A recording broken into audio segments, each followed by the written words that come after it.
nyo. Kung hindi po dahil sa Dexen, wala na ako dito sa harapan.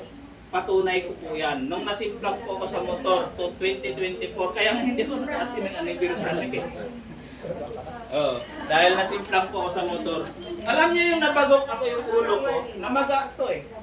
Alam niyo ba kaya pala maraming namamatay na simplang ng motor? Ito kwento ko lang ng konti. Dahil po yun sa RDGL, ininuman ko lang nito every 4 hours.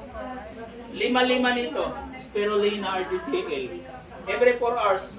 Sa loob ng 24 hours, yung namaga na ano ko, yung parang lumubo yung dito ko. Kunting namuti yun. Tapos, pagdating ng 12 oras, pagdighay ko, yung parang umubo ako, nailabas ko yung buo na dugo. Itim. Wow. Lagpas isang baso siguro kung sinukat ko yun. Halos magdamag yung ubo ako ng ubo. Nailabas ko yun. Pagdating ng 3 araw, maginhawa na yung pakaramdam ko. Yan pala yung nangyayari kapag nasimplang ka ng motor. O hindi man simplang yung na-discrash dyan, nabagok yung ulo. Yan pala yung tinatawag nating coma. Pag hindi na ilabas yung dugo, pag namuo yan, yan yung upirahan ng doktor. So alam nyo, maswerte dahil sa RGGL, hindi po ako naoperahan. RGGL sa Spirulina, kaya palakpakan natin. Kaya kung gusto mo